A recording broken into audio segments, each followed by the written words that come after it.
저로서는 마지막 강의네요. 24번째.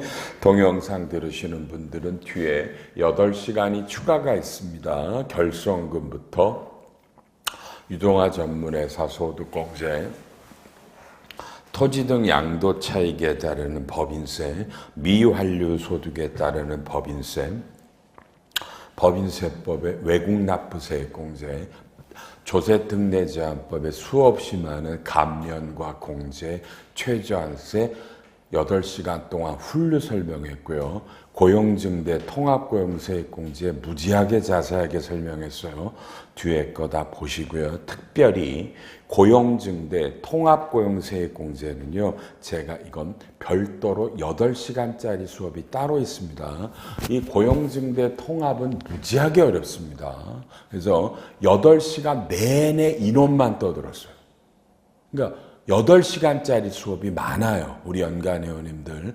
통합고용도 8시간, 이연법인세도 8시간, 그죠? 퇴충도 8시간, 대손도 8시간, 합병도 8시간, 연결도 8시간, 그죠? 지금 했던 부당행위, 불공정 자본거래도 8시간. 수없이 많죠. 아이파는 전문학원이에요.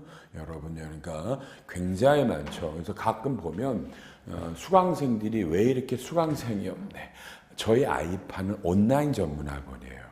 저 온라인 너머로 무지하게 많은 분들이 본다고요. 그죠?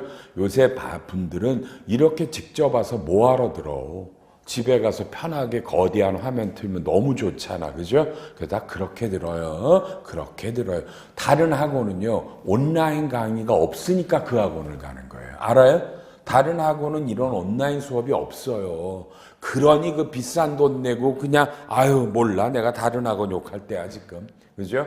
저희는 온라인이라서 온라인 편하게 집에서 보시고요.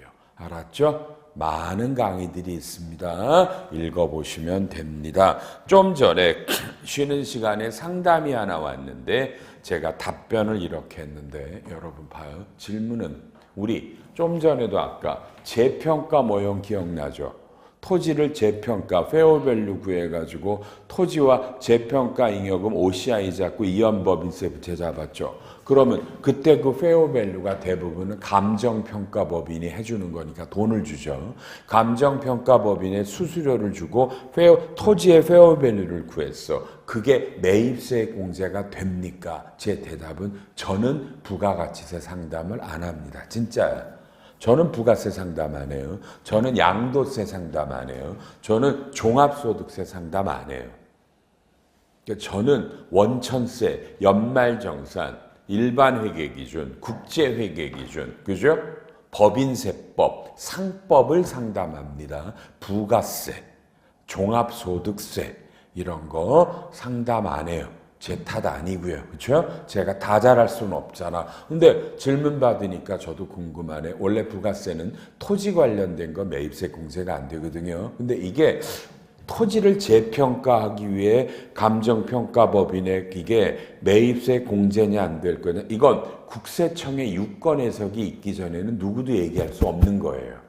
그러니까 이건 찾아보시면, 그죠? 찾아보시면 저는 이 유권 해석은 있을 거라고 보는데요. 재평가에서 저 한번 없으면 국세청에 질의하셔야 돼요. 질의하셔야 돼요. 그래서 이건 저도 궁금해 개인적으로는. 아 진짜네. 혹시 누가 알면 좀 알려줘요 저한테. 이건 찾아봐야 되니까 그렇죠? 이런 것들도 그러니까 부가세는 상담해주지 마세요. 994에는 이게 부당행위 유형이 나오죠. 너무 쉽잖아요. 우리 회사 걸 싸게 팔았다. 특수관계인 걸 비싸게 샀다. 우리 거를 싸게 빌려줬다. 돈도 싸게 빌려줬다. 특수관계인 걸 비싸게 임차로 주고 썼다. 돈도 비싸게 빌려왔다. 이런 게 부당행위잖아요. 근데 칠판 여러분이 죽어도 잊어버리시면 안 된다. 빨리요. 우리는 A야. 우리는 B야. 그래서 우리는 B라는 게 법인인데 부당행위에서 자 입금산이 부당행위 100억. 상대방이 법인이면 기타 사회유출이에요. 소득처분이. 그래서 그냥 쉽게 이건 뭐야. 우리 거를 B법인 특수관계 B한테 싸게 팔았다. 근데 여러분 절대로 잡아요. 여러분 B법인은 부당행위로 이익을 받으면 절대로 세무조정을 하지 않습니다. 세무조정을 하지 않습니다. 아셨습니까? 세무조정 안 해. 여러분은 인간이라 B도 세무조정을 할 것 같지만 부당행위는 부당행위 한 사람만 얻어맞아요. 여기서 안 하는 건 여기는 싸게 샀기 때문에 나중에 이 싸게 산 금액만큼 비용이나 이런 것들이 적게 들어가서 자동으로 과세가 되니까 입금 산입 안 합니다. 다만 예외가 우리 혹시 제가 맨 앞에서 기억나요? 불공정 자본거래라고 그래서 A라는 법인이 제3자 배정으로 B라는 법인이 들어갈 때 싸게 살 때 있었죠. 그죠? 그건 예외로 앞에 입금해서 특수관계인으로부터 불공정 자본거래로 이익을 부여받으면 입금이다. 그건 예외로 앞에서 입금이에요. 불공정 자본거래가 아닌 거는 세무조정을 안 하고 이게 불공정 자본거래라면 B법인도 입금 보통 유가증권이고 이건 유보고요. 요놈은 나중에 팔아버릴 때 송금 주인이 됩니다. 요런 것도 이해해 주시고요. 넘기셔서요. 다 이런 거다. 좋고요. 그다음에 이제 어차피 시간도 없는 거 그렇죠? 996페이지에 보면 여러분 중점사항에 가면 빨리요. 4번이라고 나오는데요. 여러분 한번 읽어볼래요? 4번 읽어볼래요?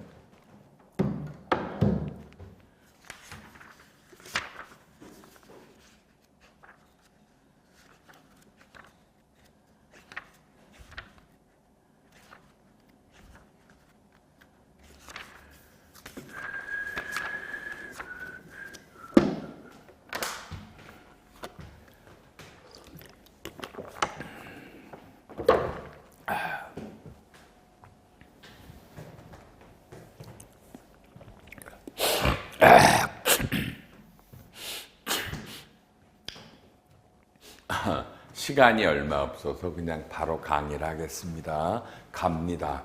A라는 법인이 있고요. 여기에 여러분 B라는 사업부와 C라는 사업부가 있습니다. 근데 이 C라는 사업부를 D라는 법인에게 사업 양도를 합니다. 양도를 합니다. 이 A는 갑이 대주주고요. 100% 가졌다고 그럴게요. D는 을이 100%를 가졌습니다.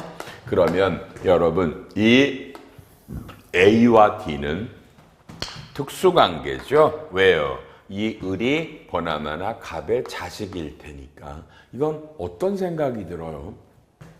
아버지 어머니가 본인 회사에 돈을 무지하게 잘 버는 사업부를 지금 아들내미 딸내미 회사에게 그 사업부를 퍼준 거야. 이해해요? 왜? 이 법인에 주식을 줄라니 상속세가 50%잖아. 증여세가 50%잖아. 그래서 우리 회사의 알짜배기 사업부를 아들 딸내미 회사에 파는 거야.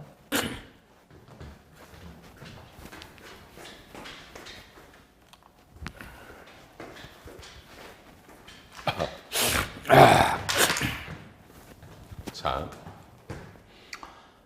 C라는 사업부에 똑같아. 자산은 1,000억이고 부채는 700억인데 얘를 어차피 특수관계 거래니까 세무조사를 받을 건 알 거 아니야. 그래서 페어밸류 시가로 구해보니까 300억이 올라가니까 여기서 어떻게 한 거야? 자산은 1,300억이고 부채를 700억을 빼니까 600억이야. 그래서 600억으로 팔아서 600억을 받았어. 죽이지? 이럴 때 영업권을 안 받았다라는 거야. 영업권을 안 받은 거야. 사실 이 경우에는 영업권이 대빵이거든. 그지? 돈을 많이 버는 거니까. 근데 기가 막힌 거라고 한 거야. 왜 이걸 영업권은 이걸 누가 구할 건데, 그지? 영업권의 시가를 누가 구할 거야? 못 구할 거야. 부당행위를 못 때릴 거야. 이런 생각으로 과감하게 했는데 이거를 세무조사한 국세청 직원들 요새는 굉장히 똑똑하다고. 봐봐. 어떻게 했냐면 여러분 자 영업권에 대해서는 우리나라의 상속세법에만 유일하게 영업권을 구하는 공식이 있어요. 비상장 주식 평가할 때. 그래서 그거를 이 A 법인에 대해서 상속세법으로 영업권을 평가를 하니까 600억이야. 다만 뭐야? 요 600억은 이 전체에 대해서 600억이잖아. 근데 지금 우리는 요 C만 팔았잖아. C만 팔았지. 그러니까 이거를 이 B 사업부와 C 사업부의 3년의 가중 평균으로 이 중에 C에 해당하는 영업권을 안 분한 거야. 매출로 안 분한 거란 말이야. 그랬더니 400억이 나온 거야. 그러니 요 400억을 시가로 보고 실제로는 1000억짜리인데 600억만 받으니까 A법인은 뭐야? A법인은 입금산입, 부당행위 400억, 기타 사회요청. 왜? 상대방이 법인이니까 400억의 세금을 낸 거야. 아마 그래도 이 상증법의 영업권 평가 금액이 아마 실질 밸류보다는 훨씬 낮게 나올 거예요. 어쨌든 얻어맞았지? 근데 빨리. 그러면 여러분 이 D라는 법인은 특수관계 법인으로부터 맞잖아. D는 왜? 우리 회사의 1% 이상의 주주가, 그지? 주주의 아버지가 30% 이상 가지니까 아까 그 문제 많은 거에 따라 당연히 특수관계로 본다고. 그러면 그러지? 특수관계 법인으로부터 좀 전에 혜택을 보면 부당행위 한쪽은 얻어맞지만 D법인은 과세 안 당한다고. 그럼 이러면 저 A법인은 돈이 많은 회사잖아. 그러니까 얻어맞아도 A가 세금 내면 된다.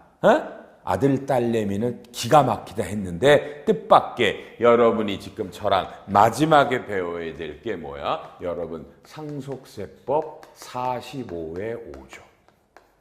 와, 요건 봐야죠. 요거는요. 아무리 바빠도 내가 이건 한다. 저한테 주어진 시간은 17분이 남았으니까. 그러면 이 얘기는 어디 나오냐면 다 안 봐도 되니까 1009페이지에 가면 1009페이지 12번이 상증법 45의 5가 특정 법인과의 거래를 통한 이익의 증여라는 조문이야. 칠판 봐. 여러분 책 보시면 후회하신다. 지금 이 얘기 안 듣고.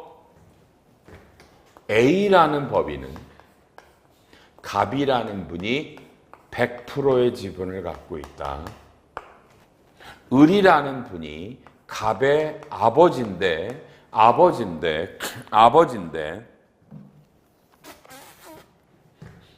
토지가 있는데 토지가 시가 100억짜리 토지를 이 A법인에게 증여한 거야.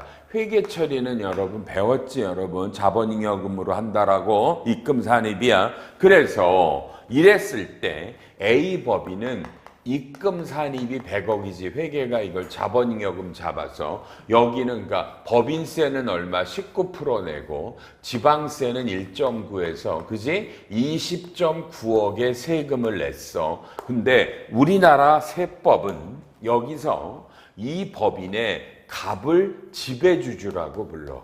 주식이 제일 많으니까.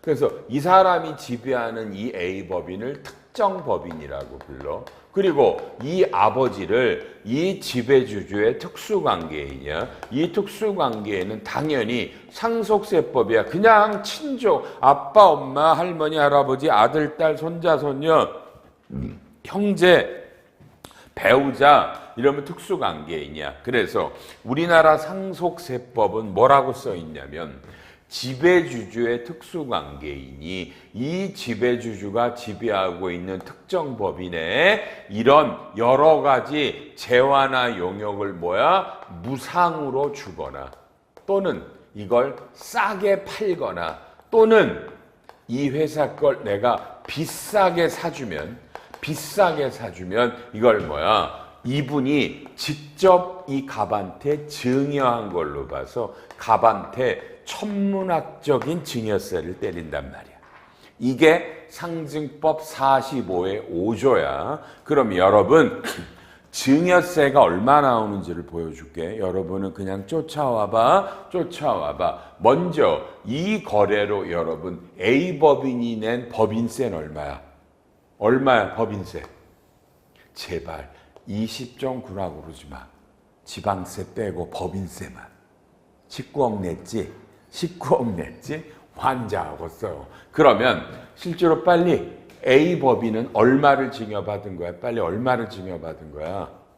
근데 A 법인이 세금 얼마 냈어? 이거를 여기다가 증여세를 때리래. 나머지는 증여한 걸로 본대. 지분이 100%. 여러분이 이게 40%면 여기에 증여세에 40%를 때리면 되는 거야. 그럼 해볼게. 증여세는 그러면 81억이지. 증여는 1억까지는 10%니까 1,000만 원이고 넘어가는 5억, 4억까지는 20%니까 이놈은 8천만 원이고 10억까지는 5억에서는 30%니까 1억 5천이고 30억까지 20억은 40%니까 8억이고 30억이 넘어가는 돈이 51억은 50%니까 51억에 50%면 25.5억이야. 그러면 얼마야 총 증여세가? 이러면 35.9억이야. 증여세가. 빨리. 여러분 너무 많지? 그래서 이거 1번 이 금액하고 2번 한도 공식이 있어. 자, 봐. 한도 공식은 여러분 봐. 이게 을이 자식에게 직접 증여하면 100억이었지. 이 100억에다가 증여세를 때려. 거기다가 법인이 냈던 세금 19억을 빼봐. 그럼 여기서 이게 100억이면 지금 요게 여기까지가 30억이니까 70억이면 요게 35억이거든. 35억이거든. 그러면 0.9, 1.5, 8, 35. 이러면 이게 총 45.4억에서 법인이 냈던 세금 19억을 빼버리면 요 놈은 26.4. 그러니 거의 100% 이게 걸려. 그래도 여러분 갑한테 26.4억이 나온다고 빨리 기절하겠지? 지분율이 40%면 여기에 40%가 증여세야. 그래서 상증법 45의 5조를 모르고 함부로 하다가는 난리 나는 거야. 이 갑한테 세금이 어마어마하게 떨어지니까. 그럼 칠판 봐야지. 여기서 뭐야? 이거 아니야? 여러분 이거 아니야? 지금 이거 보면 틀림없이 여기서는 뭐야?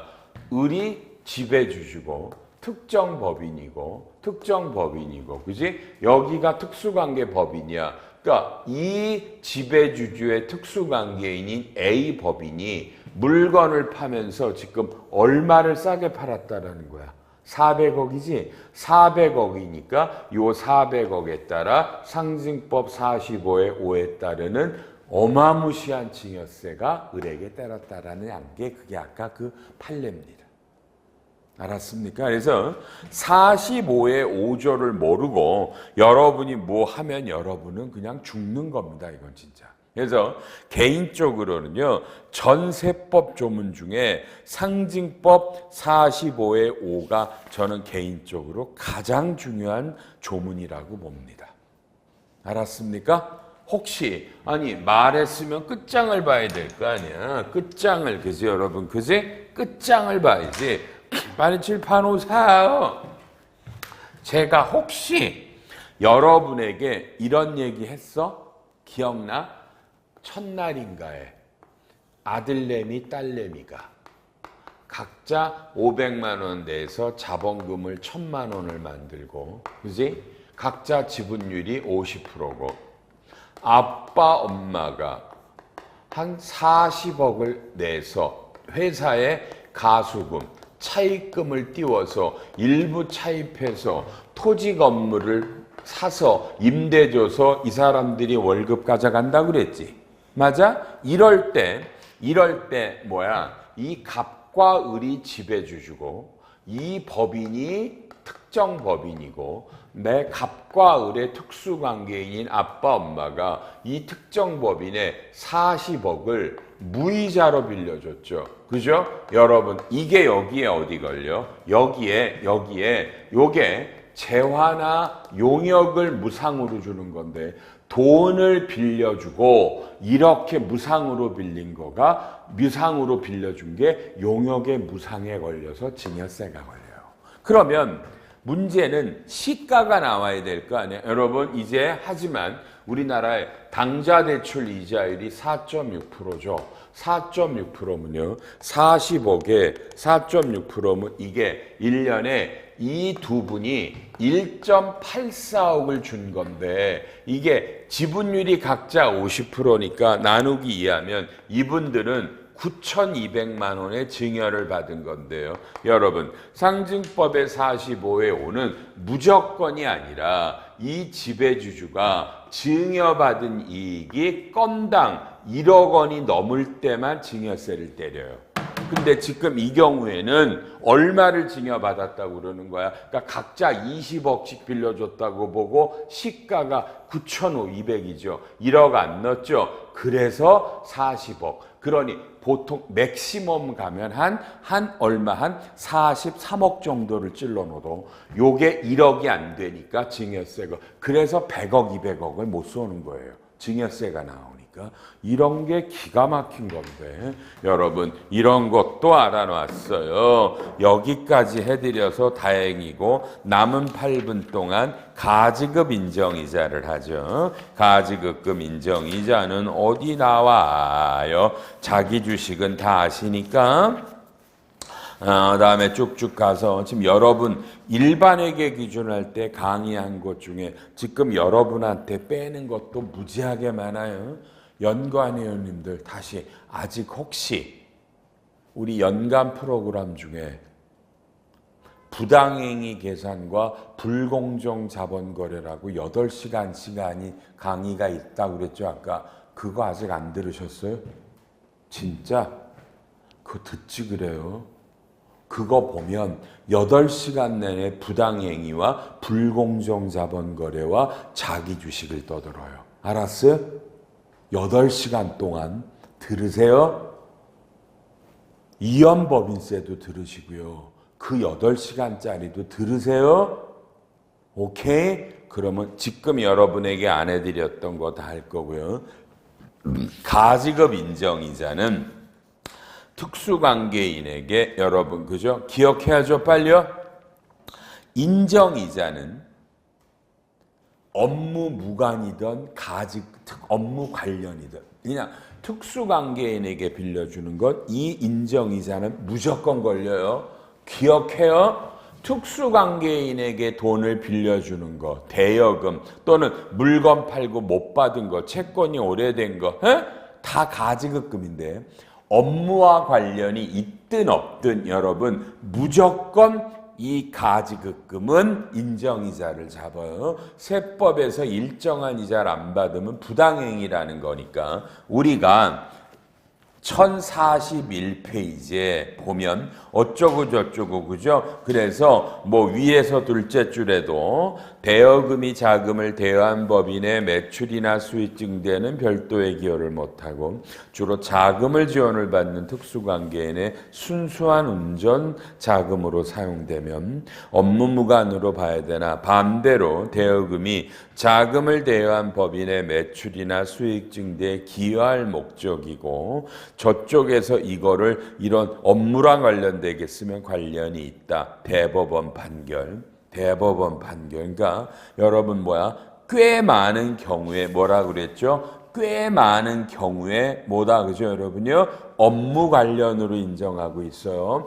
1042페이지에 13번에 봐도 특수관계인에게 제품을 공급하고 계상한 매출 채권이 장기간 회수가 이루어지지 않아서 과세관청은 이거를 업무 무관 가지급으로 인정이자를 잡았다. 이건 맞아. 그러나 이게 업무 무관으로 봐서 지급이자 송금을 산입한 건 잘못이라고 돼 있죠. 업무 관련이니까 이 채권은 인정이자는 잡지만 지급이자 송금을 산입해도 안 되고 이 채권은 대손충당금 설정에도 들어가고 이 회사가 망하면 대손금으로도 손금 인정한다라는 거야. 이해했어요? 중요한 얘기야. 기억하실 거고 인정이자는 아시지만 1044에 오른쪽에 당좌대출 이자율은 4.6%고 가중평균 이자율이고 마지막이니까 칠판 여러분이 대기업이면 여러분의 가지급은 이거밖에 없어요. 임직원들에게 주택자금 대부, 집 사라, 전세 얻으라고 빌려준 것밖에 없어요. 여러분은 대표이사에게 가지급은 없어요. 대기업들은요. 그러면 여러분 대기업은 다 가중평균 이자율로 가요. 이게 뭐야?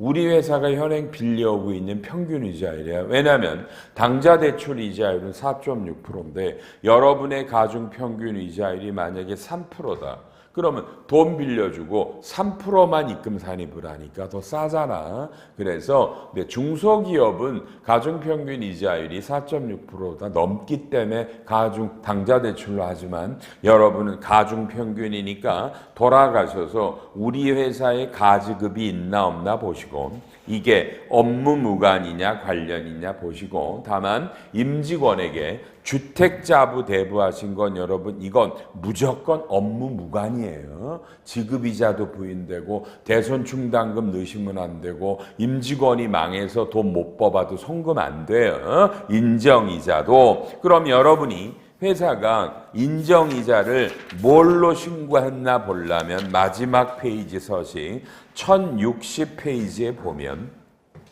맨 위에 적용이자율이 있죠. 여기에 가중평균이면 여기 위에 티크마크가 쳐졌을 거고 넷째 줄에 당좌대출 이자율이면 여기에 티크마크 쳤을 거예요. 거기 가로 안에 봐. 사업연도가 2023년부터 2025년이죠. 그러니까 여러분이 당좌대출 이자율로 하시면 3년은 가중평균으로 못 바꿔요.